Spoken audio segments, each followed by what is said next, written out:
Alors, mesdames et messieurs, amis internautes de Royal TV Bénin, salut et bienvenue sur votre émission La Voix du Peuple. La Voix du Peuple, c'est tous les mardis sur votre chaîne en ligne Royal TV Bénin. Royal TV Bénin, toujours proche, toujours. Royal TV. Royal TV Bénin, toujours proche de vous.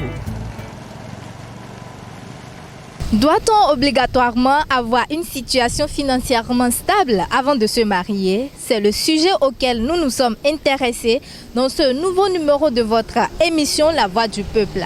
Chers amis internautes de Royal TV Bénin, salut et bienvenue à vous. Bonjour madame. Bonjour. Dites-nous, doit-on obligatoirement avoir une situation financièrement stable avant de se marier? Je ne sais pas ce que vous mettez dans le mariage, mais je crois plutôt qu'il faut être responsable avant de se marier. Et quand je dis mariage, je ne parle pas de la célébration à l'église, je parle plutôt du fait de s'unir par un lien et de rester ensemble. Puisque pour moi, la célébration à l'église, ce n'est que du spectacle, ce n'est pas du mariage. Ce n'est pas forcé d'avoir des moyens financiers stables avant de se marier. Parce que tout d'abord, pour se marier, ce n'est pas une obligation, c'est une volonté. Il faut avoir un cœur, avoir le bon partenaire qu'il faut et savoir que cette personne s'y t'aime avant de vouloir se marier avec cette personne. Et pour se marier aussi, il faut que les deux partenaires, il y ait un consentement, c'est-à-dire les deux s'entendent pour pouvoir se marier sur une même base. Moi, je pense que pour se marier, il faut avoir le minimum. Quand je parle de minimum, le mariage, je peux quand même dire que le mariage n'est pas une question de luxe en fait. On constate qu'il y a certaines personnes qui vont jusqu'à s'endetter pour se marier. Donc le mariage, c'est juste avoir le minimum qu'il faut pour garder la femme. Peut-être non, ce n'est même pas une obligation quand même de dire je vais quand même construire une maison ou bien acheter. En fait, c'est d'avoir le minimum. Oui, avoir une situation financièrement stable avant de se marier, c'est une obligation.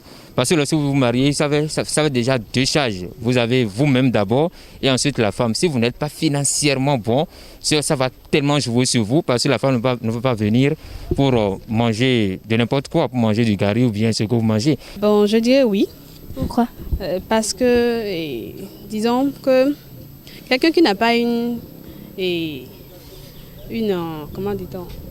stable en matière de finances, c'est pas évident qu'il se marie parce qu'il doit prendre en compte les besoins de sa femme ou bien de son mari. Disons ça, si c'est un partage de 50-50 comme on le dit, il doit avoir le minimum pour soutenir ses besoins, les besoins de soi et puis contribuer à l'épanouissement de la famille. Donc sans le minimum, sans une vie financière stable, je ne pense pas quelqu'un va se donner le plaisir de se marier. Je dirais oui, je dirais non. Une chose est de se marier, l'autre d'avoir des enfants. Mais le plus important, c'est de pouvoir bien s'occuper de sa petite famille. C'est obligatoire de se marier, on ne refuse pas. Mais il faut aussi être capable de prendre soin de sa femme. Moi, je déteste la souffrance. Avant de me marier, il faut que j'ai quelque chose. Il faut que je sois un peu bon financièrement. Même si pas trop, il faut que j'ai quelque chose. Donc pour ne pas tendre la main à d'autres personnes chaque fois avant de nourrir ma famille. Je crois que oui, parce qu'en réalité, un homme qui s'est marié ne doit plus penser à recevoir quelque chose de ses parents. C'est-à-dire là, il devient autonome. Là, il devient un homme pas, c'est-à-dire capable de pouvoir se faire diriger et de diriger sa petite famille. Selon moi, oui, parce que le mariage nécessite beaucoup d'obligations. Parce que c'est le fait de vivre ensemble avec quelqu'un d'autre. Donc financièrement, il faut être bon.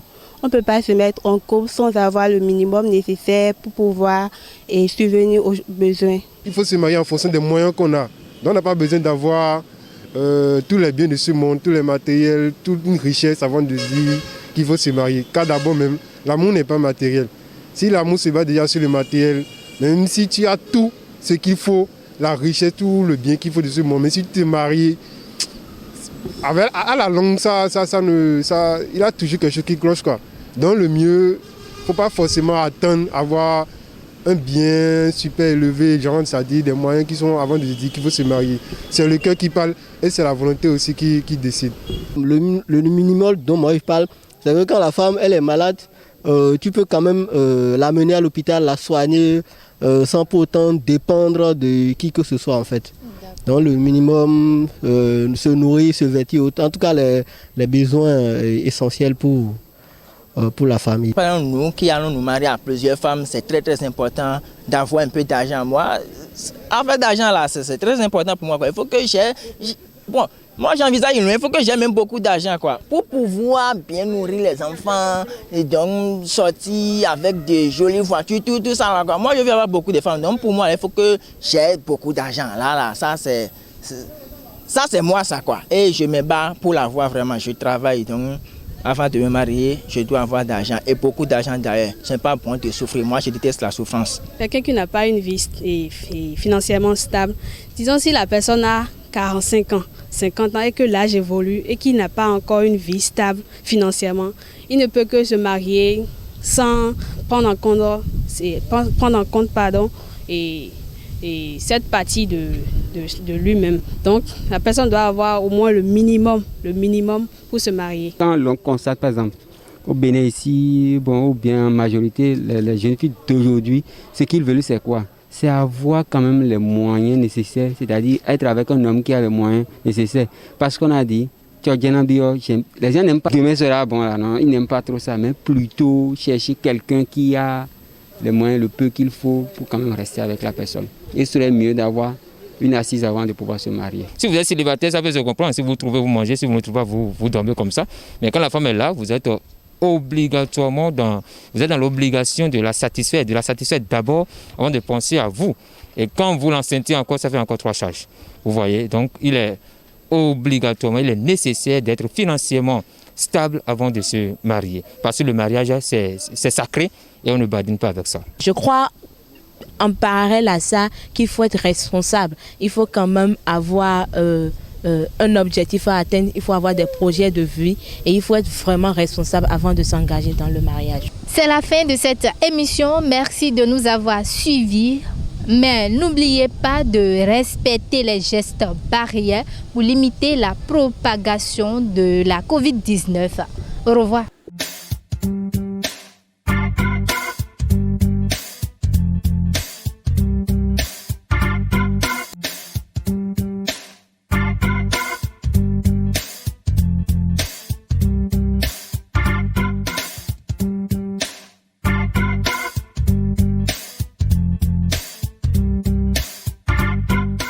Alors, mesdames et messieurs, amis internautes de Royal TV Bénin, salut et bienvenue sur votre émission La Voix du Peuple. La Voix du Peuple, c'est tous les mardis sur votre chaîne en ligne Royal TV Bénin. Royal TV Bénin, toujours proche, toujours proche. Royal TV. Royal TV Bénin, toujours proche de vous.